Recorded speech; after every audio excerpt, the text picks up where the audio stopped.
Good morning, everyone. Thank you for joining this session on museum informatics. I will now turn it over to Dr. Paul Marty of Florida State University. Hi, everyone. Thank you so much for joining us today. It's really great to see so many people here. My name is Paul Marty. I'm a professor in the School of Information at Florida State. And I'm here to chat with you today about some of the fascinating challenges of information science in museums, the problems we need to solve, the unique opportunities that are available for information professionals working in museums. Like, for example, take a look at this slide, helping museums manage collections of massive numbers of dead birds, right? Imagine if you were in charge of that many dead birds. Look how far back those drawers go. Look how many people are all the way back there. Clearly those people are never getting out of there. So working with information resources and technologies and systems in museums is an amazing experience. I have been studying museum informatics for well over 25 years now, and I remain constantly astonished by what can be done with new technologies in museums these days. It's really stunning. If you look at things like the Google Arts and Culture projects, the ability to visit beautiful institutions from around the world on your own computer. This, of course, is the Metropolitan Museum of Art in New York on Google Street View. Or, for example, this is the Grand Palais in Paris. They use drones to capture 360-degree images here flying around. And when you combine these images with virtual reality technologies like Google Cardboard, especially for school kids, well, I mean, the opportunities are truly limitless here. And it's astonishing to me to look at how different museums have risen to the task of using new technologies to provide new ways of interacting with their visitors. For example, I always love this Museum of London app. I don't know if anybody ever used this app when it was active. Sadly, it's not active anymore, but it was a really cool way to look at the collections at the Museum of London while you were visiting London. You held up your phone and it overlaid historical images on real life scenes. So you got a really good sense of what it was like walking around modern day London, looking at the images from the museum. It's also astonishing to look how different museums have integrated their information resources with the visit through things like personalization technologies. This is an older example. This is from the Getty Villa, actually, which is a fantastic museum if you've ever been there. Love the way that you could use this Getty guide technology to plan the tour of your visit online, create a collection of your personal favorite artifacts, get a personalized map of the museum showing where everything that you wanted to see was in the museum. People also really appreciate it when museums use technologies to connect with, say, behind the scenes activities, like, say, conservation. You have a lot of museums, for example, this is a lovely example from the Rijksmuseum in Amsterdam. People love seeing what's happening behind the scenes. This Operation Night Watch, restoring Rembrandt's the Night Watch while people watched live online. Fascinating stuff. It's something that's been going on for a long time now. People really love unique ways of connecting with museums' collections.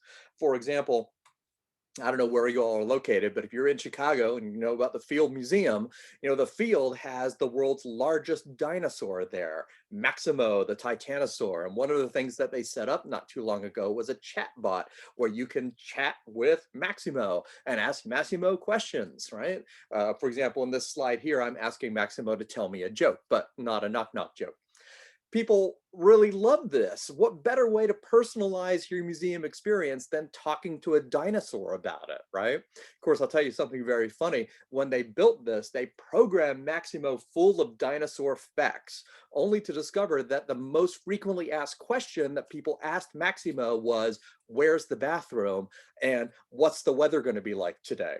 So yeah, you have to, it's a great example of how you have to work with the technologies to meet the user's needs and expectations of these systems.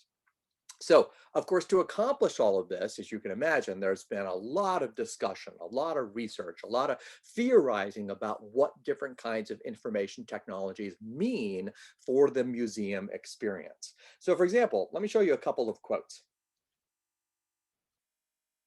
So this quote here, museums must be prepared to distinguish between their traditional function, gathering and preserving objects significant to our civilization, and their more recently acquired responsibility to marshal and disseminate the information about those collections. The second quote I want to show you, information systems that encompass the full spectrum of these resources will give the opportunity to restructure the museum environment so that the visitor's prospective encounter with the institution's assortment of material might be individually styled. So I'm going to give you a hint. These two quotes were both written by the same person and published in the same article in the same year. And I'm curious to know, you'll have access to the chat, right? What year do you think that this article was written?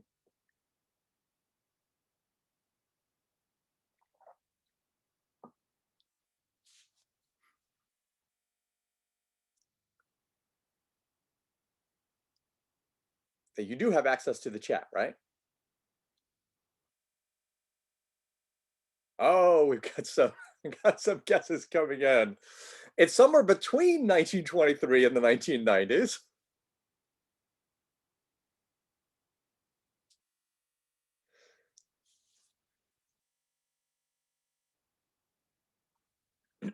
Good guesses coming in.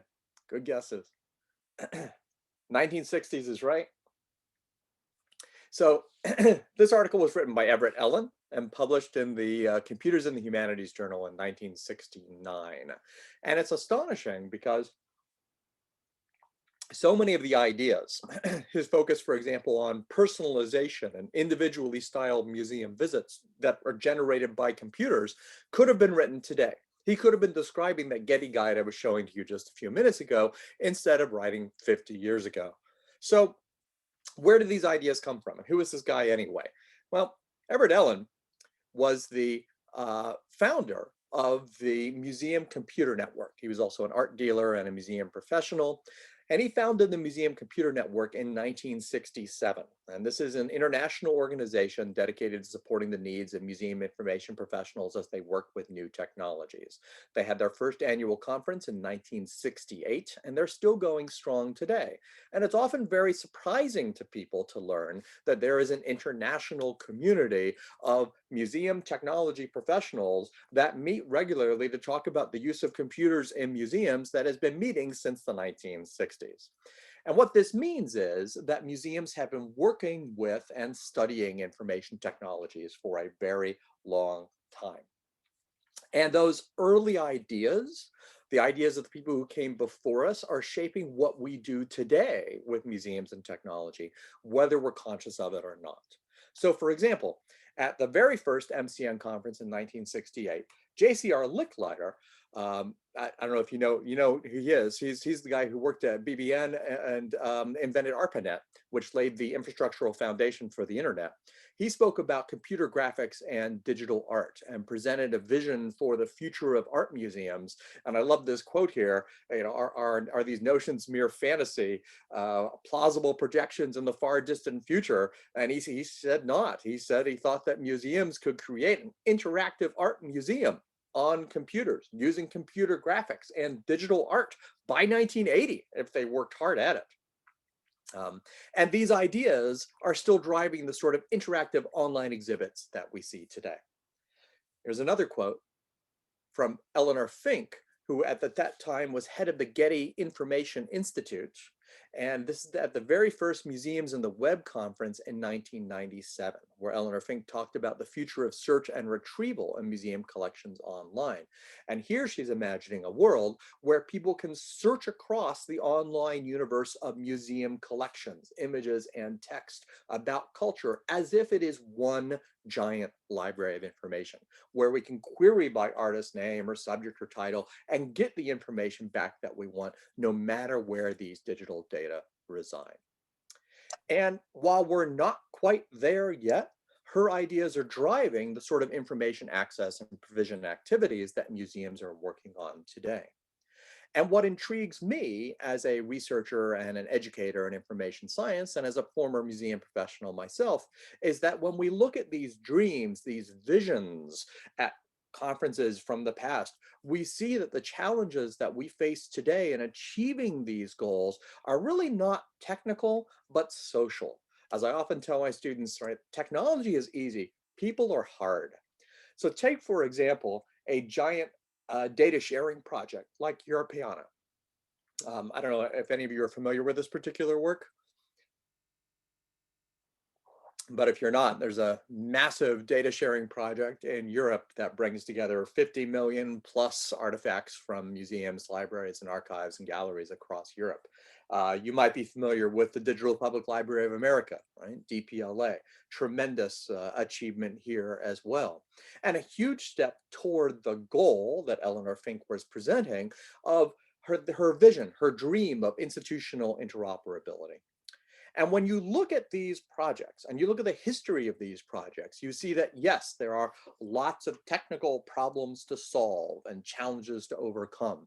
But what you also find is that coordinating the social concerns among different groups and people, like how do you resolve intellectual property right issues, or can we just get everyone to agree on a shared metadata standard? Those problems are a lot more challenging than resolving the technical issues necessary to achieve true cross-domain institutional interoperability. So here's a good example. I don't know how many of you are familiar with the Smithsonian's National Museum of American History. Fantastic museum, 3 million artifacts of our nation's history. In 2016, they had less than 20,000 objects online. 2 years later, in 2018, they have more than 1 million objects online. And if you talk to the registrar head of collections there, a really nice guy named Josh Gorman, he'll tell you that it wasn't the technology or any changes in technology that enabled them to make that leap. It was a change in how people thought about putting information on the web. So for example, up until that particular point, which was only about 3 years ago, a lot of people at the Smithsonian thought about putting something online, like an object record or an image, the same way that you would think perhaps about publishing a book. So for every individual record that had to go online, it required the same levels of approval and a lengthy process that you would go through if you were going to publish a book at the Smithsonian. So switching that mindset, putting information about our collection online isn't the same as publishing a book. It's about discoverability. That mental shift enabled them to basically push a button and share what they know. But there's a lot of problems to overcome. And again, I don't mean technical problems, I mean psychological problems, dealing with people and collections. Perhaps you've dealt with people in your jobs where people say, well, I don't want to make these records available to the public because they're not 100% perfect, or let's wait until they're 100% done. Well, if you're going to wait until something is 100% perfect, you're never putting anything online. But getting people to adapt to that changing mindset, that's very, very difficult. So why is that so difficult? Now, my argument here is that there is a tension between what we can do technologically and what we are willing to do socially. And as long as humans are involved, there's always going to be that socio-technical tension between our technological advancements and our ability as social beings to cope with technological change. Just a quick aside, do you know the answer to the joke, how many librarians does it take to change a light bulb? And the answer is change, right? It's the same thing in the museum world. It's the same thing in the archives world. We're not good at coping with change in, well, any profession. And the information profession has a lot of challenges with this as well. So how do we encourage people to move forward? How do we cut through that tension that we face where our technology advances so much faster than socially we're willing to move forward as social beings? And that tension drives so many of the research and theory issues that arise when we study how people interact with museums and information resources and information technologies. And that tension lies at the heart of museum informatics. here's my definition for what museum informatics is about. Museum informatics is a study of those socio-technical interactions between people, information, and technology in museums. And those interactions drive so much of what we do in museums today. Let me give you two examples. The first example is not my story. The second example is my story. The first example actually takes us back to the Smithsonian's National Museum of American History, and it's a story that takes place in the 1990s when some educators at the American History Museum came up with an idea to build an interactive exhibit kiosk in the galleries to teach kids about American history. And to make it appealing to kids, they built a sort of cartoony type interface where, and this is not a picture of the interface, this is just a random picture of Goldilocks that I found on the internet. But their interface had Goldilocks walk kids through certain aspects of American history. They spent a lot of time on this interface. They did a lot of prototyping and brought in a lot of kids to have them test the interface. They did a lot of work with educators and curators and designers. If this wasn't something they threw together off the cuff, right? They had a lot of good information in it and spent a lot of time developing it. Then the day finally came where after all of this testing, they were ready to roll it out onto the gallery floor to have it there in real life. And they kind of waited as the museum opened and lurked around because they wanted to see how the first kids interacted with it and what they thought. And while they were waiting, a small girl, 6, 7 years old, exactly the age that they designed this kiosk for, found the kiosk, attracted by the colors and the cartoon and Goldilocks, and started working through the kiosk, learning about American history, guided by Goldilocks. And the exhibit designer was delighted, and the curator was delighted, and the educators were delighted, and they were all congratulating themselves on what a fantastic kiosk they had put into the galleries, when suddenly, out of nowhere, came the girl's mother. And the girl's mother grabbed her by the arm, pulled her away from the computer, and said, "We came to the museum to learn, not to watch cartoons."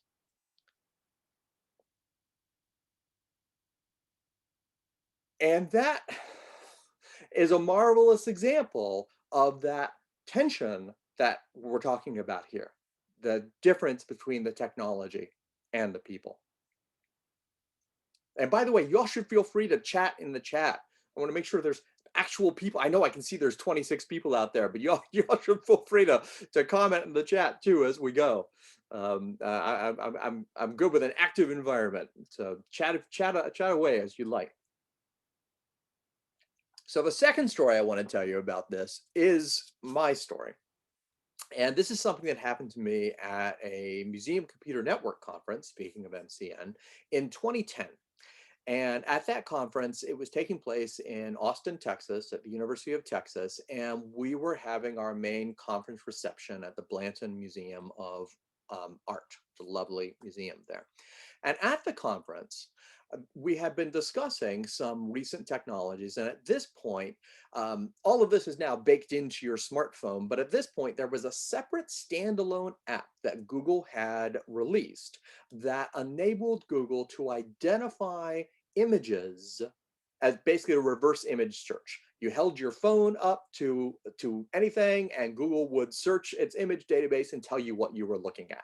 And we were talking about the possibility of this app, it looks something like this, to identify works of art simply by looking at them. So I wanted to give this a try. And this had just been released, so I downloaded it to my smartphone. This is 2010 again. And I looked around for a place to try it. And what better place than the museum where we were for our conference reception? We were actually having a wine and cheese reception in the temporary exhibits gallery at the Blanton Museum. And on display in this temporary exhibits gallery was a fantastic collection of impressionistic masters from the Walters Art Museum in Baltimore. I don't know if you've ever been there. Fantastic institution. So I thought, what better place to try this out? So I took out the app, I took out the phone, I fired up the app, I pointed it at the painting, the first painting I'm looking at, boom, it identifies it immediately. Monet, right? I got the whole information. I got a link to the Wikipedia page, everything I want. Super simple and unbelievably fast. All I had to do was point my phone at the painting and it immediately recognized it and told me what it was I was looking at. Because of course, these are famous paintings, right? And I just went down the wall. Monet, Manet, Degas, Renoir, Seurat, right? Perfect. Unbelievable how well it worked. Now remember, this is a museum technology conference. There were hundreds of museum technology professionals there, and they were all very excited to see how well this was working. So I soon had quite a crowd of museum technology people walking with me around this gallery, watching the app all by itself identify these paintings just by my holding my phone up to it. And this was very exciting and fun to see this technology work, but it also attracted the attention of the docents working at the museum. And by docents, I should clarify, I mean 18-year-old art history students. And there were 3 of them. And they were over in the corner of the gallery, and they were watching me and this group of people around me with increasing trepidation. And finally, out of the corner of my eye, I saw that one of them had sort of been designated the leader of their group. And she came over to me and she tapped me on the shoulder and she said, "I'm sorry, sir, but no pictures." And I looked at her and I said very cheerfully, "Oh, that's okay. I'm not taking any pictures. I'm just digitally scanning these works of art for image recognition purposes." And, and she looked at me and she was like, "Okay."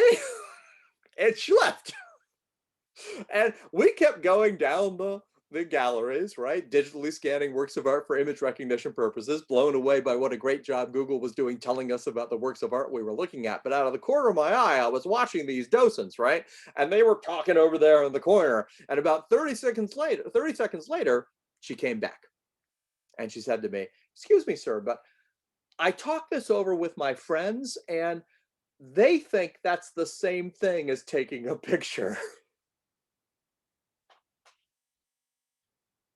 To which I said, "No, no, it's not. Because if I were taking a picture, I would have the picture on my phone.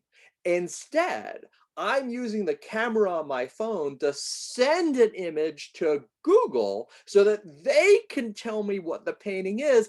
And look, they already have 10,000 pictures of these things." And at this point, the poor art history student didn't know what to make of this at all. And she said, "Well, I don't know if this is taking a picture or not, but I worry that this might violate our agreement with the Walters Art Museum." And I said, "Well, to that, I have absolutely no idea. But I tell you what," I pointed all the way across the reception area. And I said, "You see that guy all the way over there? His name is Jim Mazza. And he's the chief information officer at the Walters Art Museum. So why don't you go over there and ask him if this is okay?" At which point she gave up and walked away. And at this point, we gave up as well because we were pretty much done working with the technology. It worked great. But let me point out the fascinating thing about this. What freaked people out was the fact that I was holding my camera up to the work of art. If I had typed in the name of the work of art on my phone and searched for it and pulled up pictures there, nobody would have blinked. If I had scanned the QR code that was on the label next to each painting, nobody would have blinked at that either. It was simply the fact that I was using the camera on my phone and pointed it at the painting, which caused people trouble. And this goes also a long way to explain why augmented reality glasses, where you have the camera pointed right at somebody while you're looking at them, often freaks people out. So the point is that in each of these stories, the technology ran into an unexpected social barrier, either caused by a misunderstanding of social mores or the inherent social systems just not keeping up with the changing technological systems. And the point is that you cannot look at technological innovation in museums without looking at those socio-technical interactions, because it's not the technology that matters, it's the people that are using it. And the whole point of museum informatics is that emphasis on the socio-technical, the need to understand those interactions between people, information, and technology. And unfortunately, that isn't easy to do because those interactions lead to tensions, and those tensions are not easy to bridge. We need to remember that historically, museums tended to be a lot more interested in keeping people out than letting people in. This is a funny joke, right? But this is also a funny joke that gets less funny the more we look at it.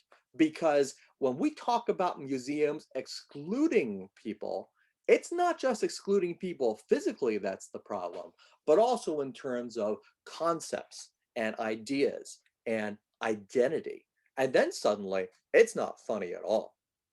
A quick example, about 15 years ago, I was working here in Tallahassee, Florida with the Museum of Florida History in downtown Tallahassee. Fantastic museum, great exhibits on the history of Florida history. And they shared with me a recent study that they had done with their visitors. And in that report, there was the story of an African-American child visiting this museum who said, and this really stuck with me, "I don't see myself here. I don't see myself here. As an African-American kid, where am I in the history of Florida? Where am I in this museum, the history of Florida?" And this question cuts right to the heart of why providing access to information about our collections is so critically important, and why positioning that information socially, ethically, morally, why doing that well can be so hard. And again, these are new concepts that we are wrestling with. I'm a former classicist, so when I say new, I mean within the past couple hundred years, right? The idea of a public museum, a truly public museum, an open museum where we're talking about open access to information about collections, where we share information across boundaries and platforms for everyone, that is a very, very modern phenomenon. If you look at the evolution of national museums in the 18th century, for example, the whole era of all these national museums opening up in Europe, in many ways, these were the first truly public museums. Yet these institutions were so completely different from the way we think about museums today. If you wanted to visit one of these museums, you had to apply for admission in writing in advance. Only a small number of people could tour at any one time. Lots of restrictions to get into the way of access. This, for example, is a ticket that enables people to visit the British Museum from 1790. And you notice that the ticket says very clearly that no money is to be given to the servants. That kind of restriction, totally different from what we think about when we think about museums today. And even worse, remember this, even if you did get in, you weren't able to tour the museum on your own. You followed the docent around. It was a very carefully guided tour. You saw what they wanted you to see. And even if you were turned loose, you couldn't see everything anyway. Remember, most people don't realize that the average museum typically displays less than 1% of their collection. And there's a much more serious side effect to that as well. Not only can you not see 99% of what the museum owns, for the most part, the museum likely does not know what all of that stuff is anyway. When you get right down to it, this is the reality that most large museums are dealing with. Who can identify the movie? I feel like I'm speaking into a void here. At least somebody identify the movie for me. Indiana Jones. Yes, perfect. Raiders of the Lost Ark, right. The Ark of the Covenant, right? Heading into the storerooms. The Smithsonian has hundreds of warehouses in the DC area that look exactly like this. Things go in, things don't come out, and pretty much nobody knows what's there. And it hardly matters if it's a large institution or a small institution. We all have more collections than we have the resources to deal with. For example, here at Florida State University in Tallahassee, we have a fantastic World War II archive. It's a really great collection. Among other things, they have all of Tom Brokaw's original archival material for his Greatest Generation book and series. They have, unfortunately, however, a part-time history professor who's in charge of this collection and a handful of GAs, which means they're always behind the gun. The last time I don't mean a literal gun, although there may be guns in the collection. The last time I went to visit, they showed me 600 bankers boxes worth of archival material that they had not even begun to open because they get so much more archival material donated to them than they have the resources to even begin inventorying and cataloging. So it doesn't matter if it's small or large, there is too much stuff and not enough time and money and resources. So that situation is why initiatives to provide access to information are such a big deal. I love this example from the Smithsonian, where they're creating 3D scans of artifacts, making 3D models available online for free. All right, this is an amazing step forward, even if it's just a tiny portion of their total collections. The fact that you can go to 3d.si.edu and download 3D models of a whole bunch of stuff from the Smithsonian's collection, all open access, do whatever you want with it. You got access to a 3D printer, 3D print this mastodon skeleton, right? That's a shift in perspective about access to museum collections that historically we could never have imagined. So how do we get from here to there? How do we get from limited access within walls to open access without walls? Well, my argument is that it's all wrapped up in the shifts in perspective that take place as we move from accessing digital objects in museums to accessing digital information systems about objects in museums to working together to co-curate and contribute our own knowledge to museum collections, and that every step along this path is helping us build a future of digital culture in museums. And this all starts at the digital object level. When we have people asking, how do we use technology to provide access to information about objects in our collections, digitally, online, virtually? And it turns out that's a really tough question to answer. From a technological perspective, what does it even mean to provide access to digital objects? Let me give you an example. 25 years ago, I was working at a small history museum at the University of Illinois.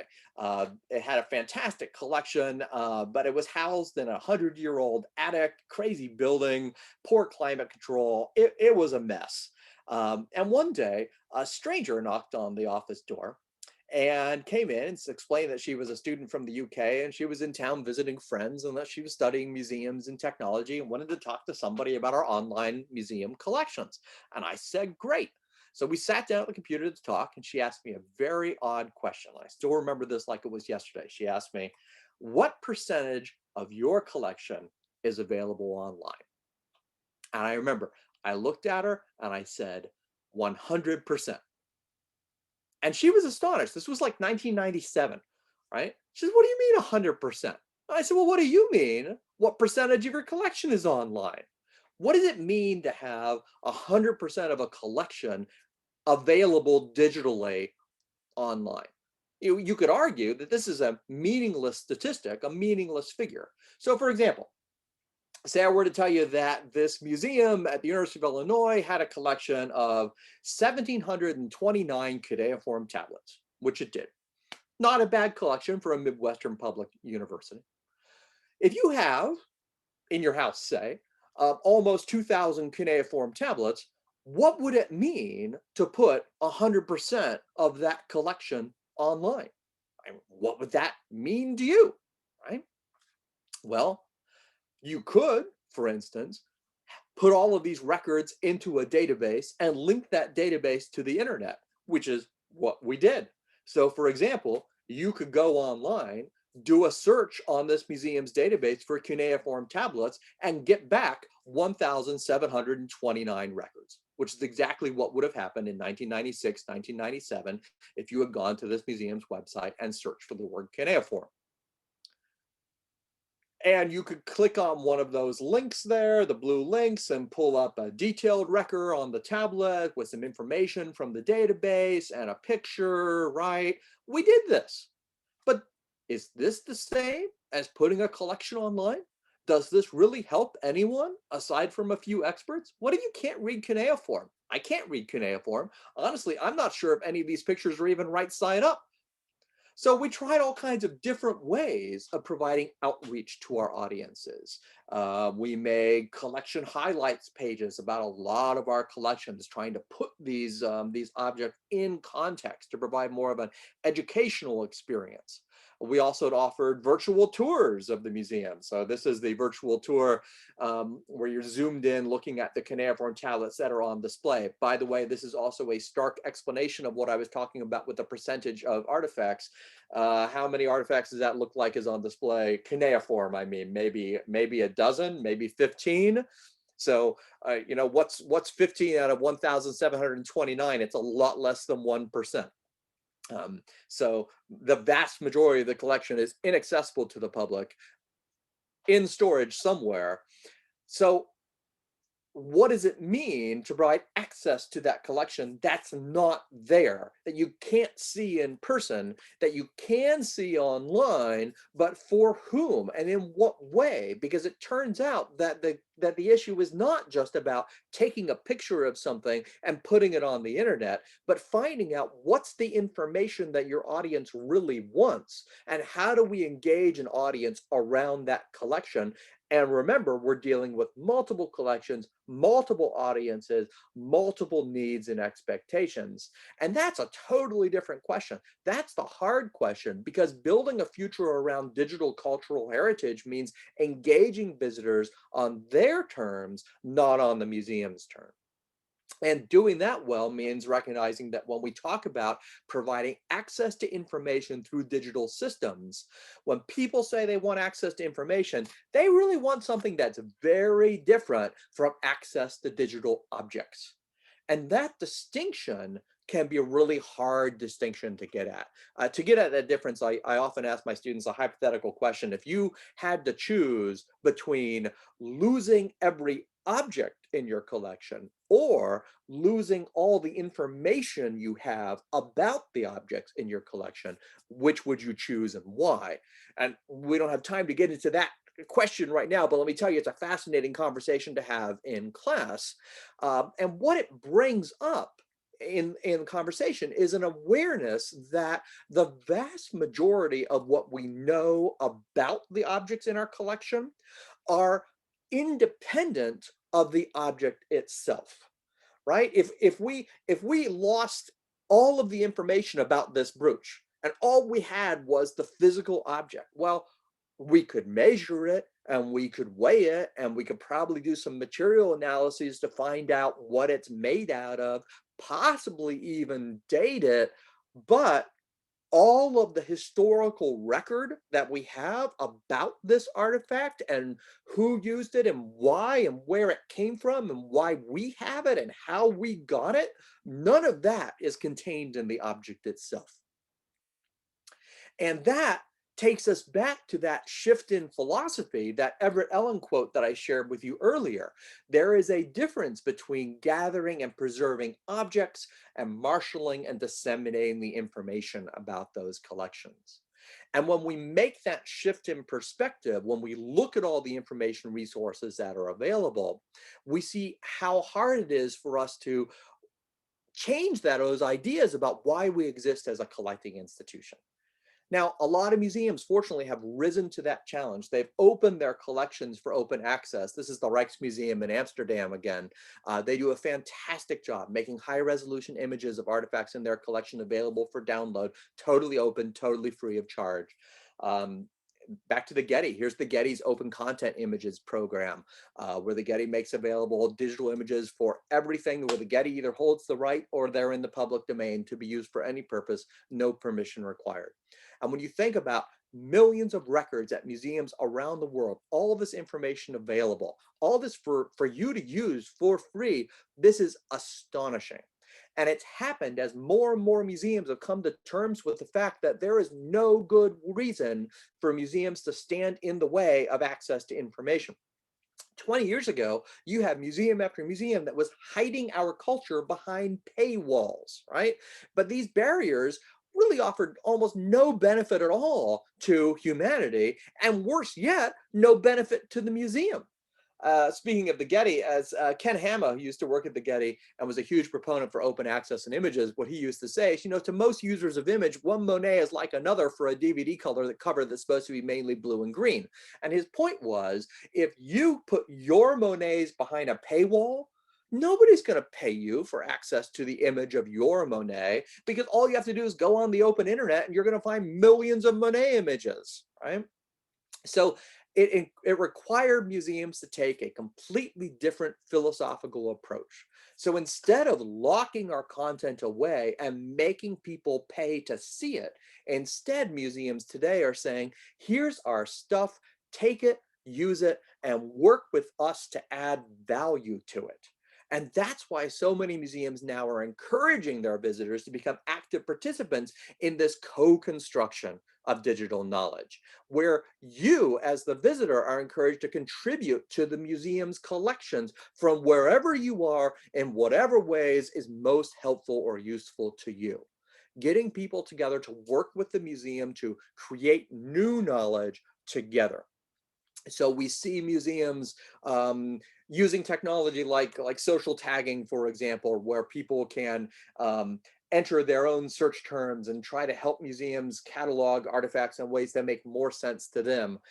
This is an older example from the Philadelphia Museum of Art, but I was just talking last night with someone from the Gilchrist Museum at the University of Tulsa, who's doing amazing work using different kinds of technologies to do what is essentially a distributed cataloging project where tribal elders work with the museum to co-curate knowledge about indigenous collections at the museum. Spectacular examples of frankly, restorative justice and involving underserved populations in the cataloging work of the museum.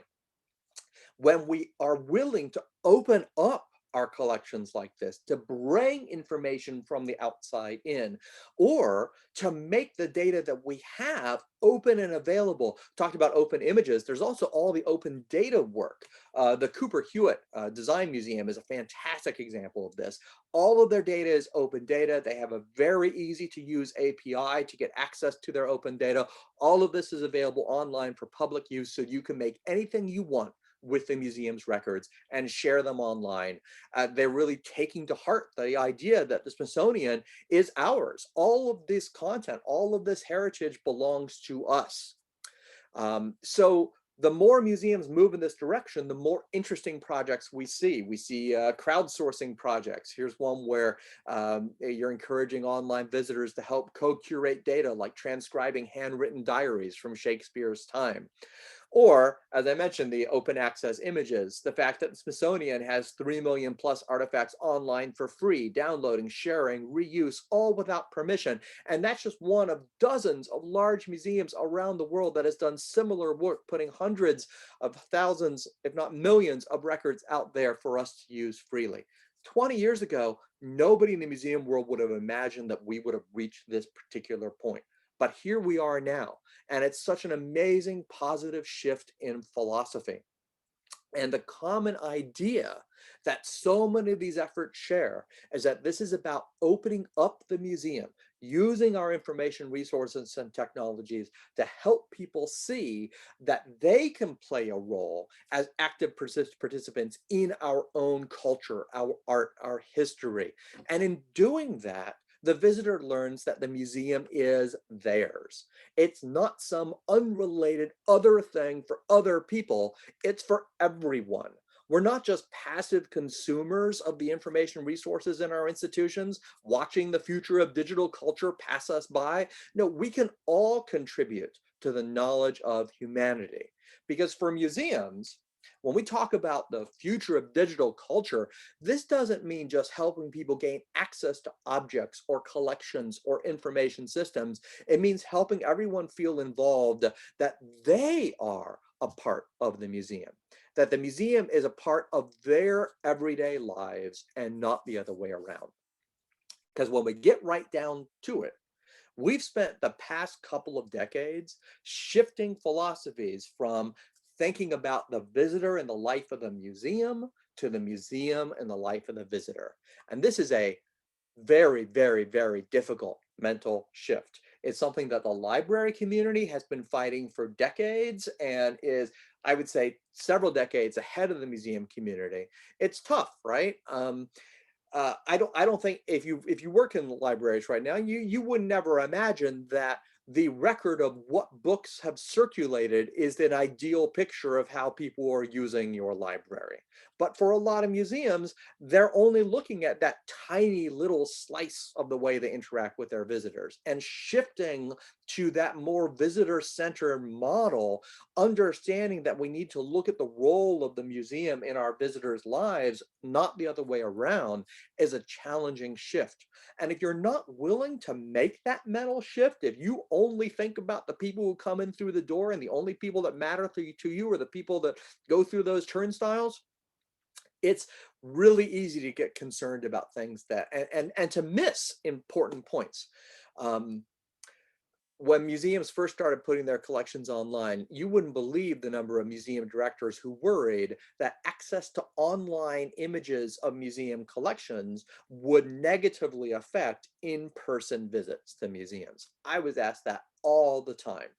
Every time I went to a museum and I would chat with the digital people there, the director would always pull me aside and be like, well, it's a good thing you're here. I got a real question I want to know. You know, our collections manager is really trying to put more and more images online, but I am the director of the museum. I'm really worried that that's going to cause people not to visit our museum anymore.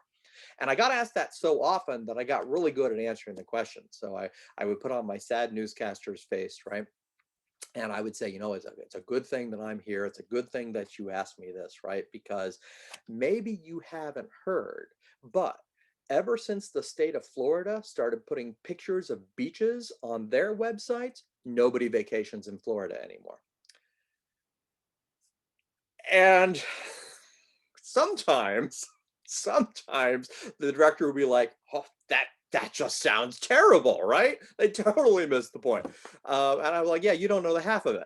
So and the funny thing is that no matter how much data we presented showing that the more information you put online about your collections, the more people learn about your museums and the more you drive visitation to your museum. People have a hard time believing that because of that hard boundary that exists in the minds of a lot of people between what the visitor does in the galleries versus what the visitor does outside of the galleries. So it's a difficult shift to make, but only if we make the museum a part of our visitor lives are we really going to embrace the future where we want the future of digital culture to be. So the takeaway I have for you here is really simple, and it goes back to this question, right? Do you see yourself here?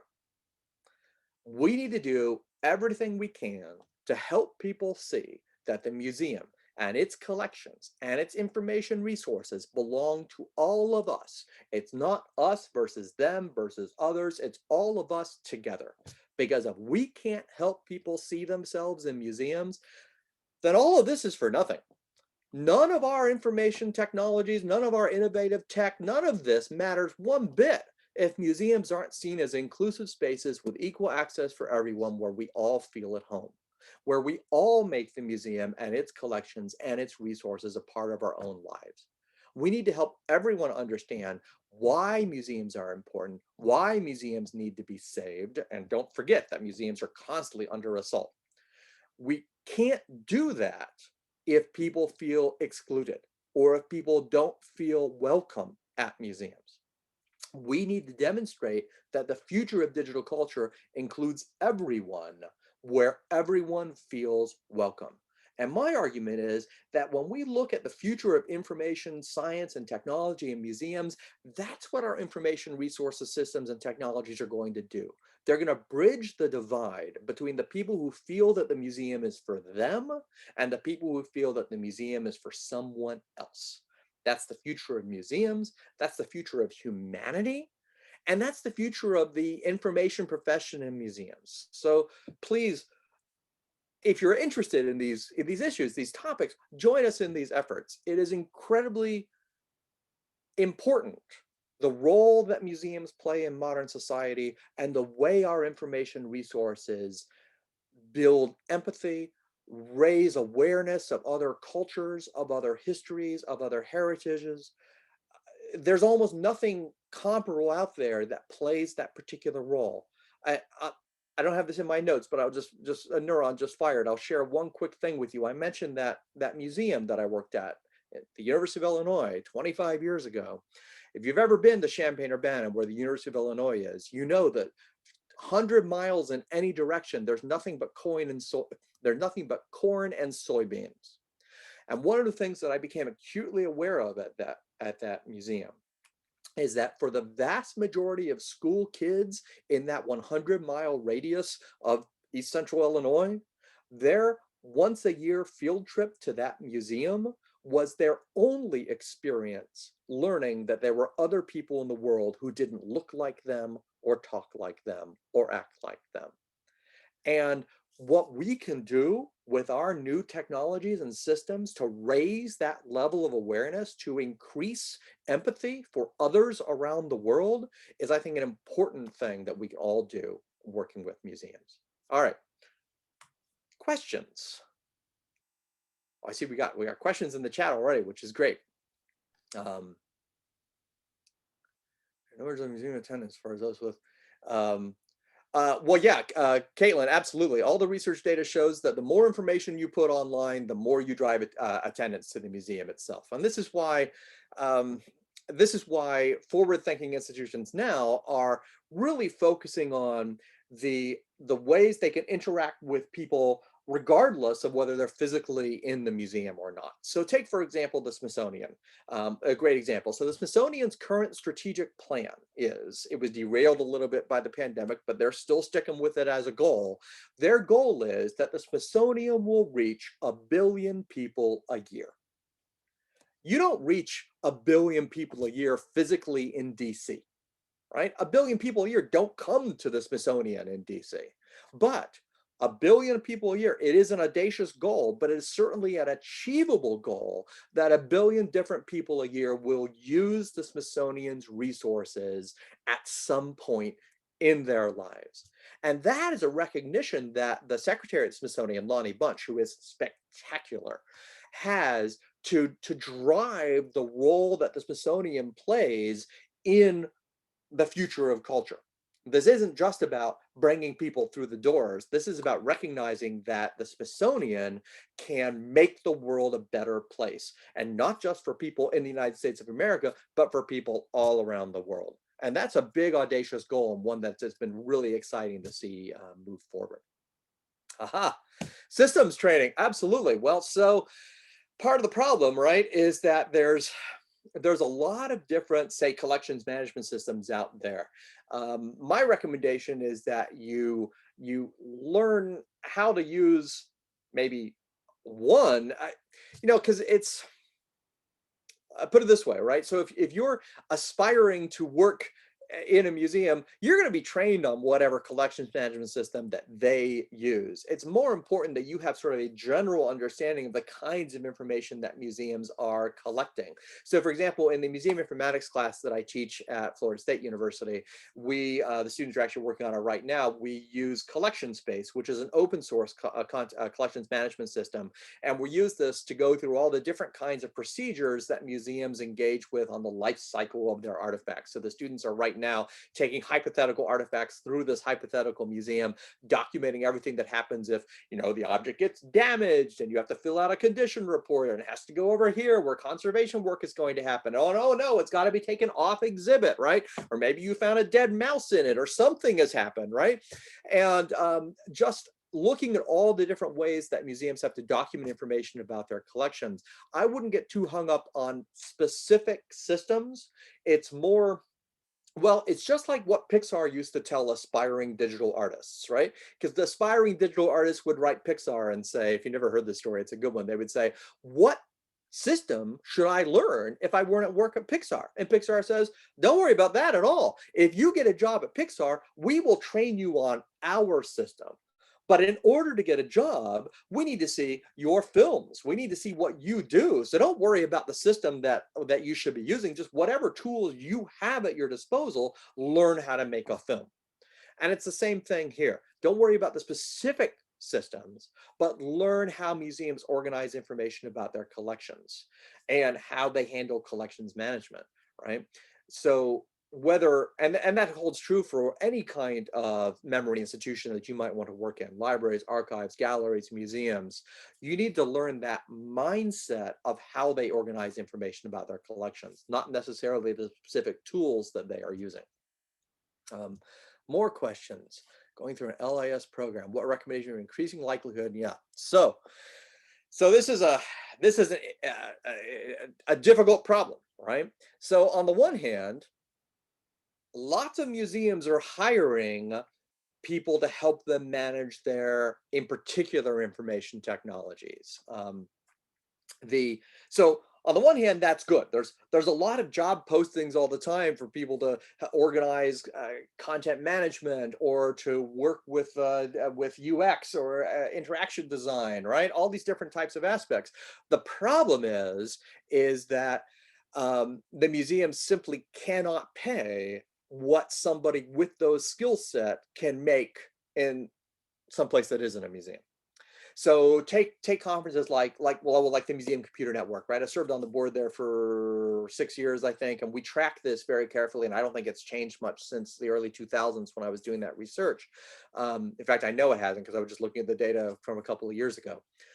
50% of all the attendees at that conference, and usually have about 500 or 600 people at that conference, 50% of them are first timers at the conference and brand new at the museum job, and they never come back because what they find is the job is difficult and demanding and doesn't pay much at all. And yet with the skill set, you can go and get a job making 3 times as much somewhere else. So what tends to happen is that the people who stick with the museum career, especially on the information technology side of things, are sticking with it because they love the potential, the work that they can do. I was talking with someone not too long ago about this. She used to be in charge of their digital media lab at the British Museum. They have as a name for that lab. I can't remember it off the top of my head. She said it was the best job she ever had, but eventually you reach a point where you can't make ends meet, right? So she's doing the same work for a private industry, making significantly more money, but what she said, it's the best job she ever had. So it's a tough environment in which to work right now, and I don't see it changing anytime soon. So it's something that you have to know with open eyes, that the museum world doesn't pay a lot of money, but it's absolutely fantastic and fascinating work. So there's a balance right there. Hang on, I got more questions. Oh, and I really should go back to Joe's question just real fast. To increase the likelihood, yeah, what it means is a lot more unfunded work, right? So in order to increase the likelihood that you're going to land a job in a museum, what you have to do is learn how to speak the museum's language. You have to get that foot in the door, which means internships, volunteer work, often unpaid internships, right? The bane of all of our existences. The example I like to use is, well, my friend who's now the registrar and head of collections at the National Museum of American History, right? He has his master's in museum studies, his PhD in history, and it took him close to 10 years of working soft money jobs, getting his foot in the door, trying to convince people about his skills before he got full-time employment in a museum. It is a long road that is not easy, but it's a very worthwhile one, and you can make a real difference in the world. Monica's question: Sure. So let me go back to Smithsonian and mention Lonnie Bunch again, because read some of the stuff that he's the current secretary at Smithsonian. Read some of the stuff that he has said. You know, his forward-thinking attitude. I had the pleasure of seeing him talk on Zoom just a few months ago, where he was talking about the lessons that the Smithsonian has learned from the pandemic. And it was so nice to hear him say that what they learned is they're not going back, right? They're moving forward with new ideas about remote activities and remote work and remote visitation. And that's really important, because a lot of people are being reactionary, saying, I can't wait till we can get back in person, right? But to have the leader of the institution say, we're learning from what we've learned during the pandemic and moving forward, that's very forward thinking. Um, I have lots of favorite collections databases. I will go ahead and plug Collection Space because it's a free open source system that anybody can kind of download and install. Um, so there's of course a lot of different off-the-shelf ones that are worth money as well. Um, um, um, um, Alia has a question. So in our graduate program, I mostly teach the Museum Informatics class, and I also teach our course on usability analysis, which is also super important, because we can't really do anything in the information field without thinking about how different users interact with our information resources and technologies. So having a good solid foundation in user-centered design, user experience design, usability analysis is super important for everyone in this field.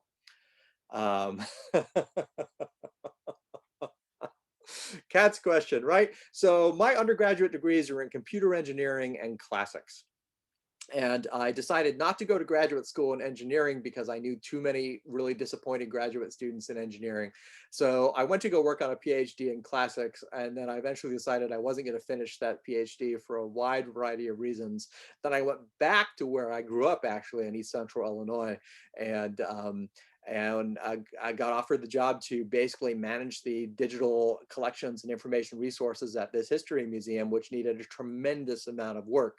And while I was there working in this museum, building all these information systems for them, building all these databases, somebody came to me and said, do you realize that you're doing library science in a museum? And I said, I don't even know what that is. And a person said, do you realize that the world's #1 library science program is right here at the University of Illinois? And I said, no, I had no idea. So I went over and I talked to the dean at the Library and Information Science program at the University of Illinois, and that turned my life around and put me on this particular path where I've spent the past 25 years studying information science in museums. And it really has been a fascinating whirlwind.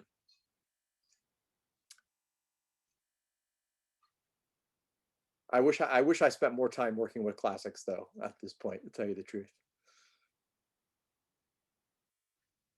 Oh, and to pick up on Kimberly's point there too, yeah, there's lots of really great interdisciplinary opportunities here as well. We have a really good relationship with the history program, with art history, and they have a lot of really interesting classes as well that can complement the master's degree.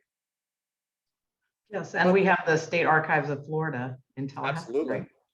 Which is always a good one. Well, thank you so much, Dr. Marty. I think we need to probably wrap it up because there are a lot of other exciting sessions, none as exciting as this one, I'm sure. My mind is officially blown and I work with you, so wow, you know. But we thank you everyone for attending. I'm going to put an email address in the chat if you're interested in learning more about programs offered by Florida State University School of Information. Feel free to contact us and check out Dr. Marty's profile, whatever, you know, yeah, whatever you guys need, we're here for you. But thank you again, Dr. Marty, and thank you everyone for coming.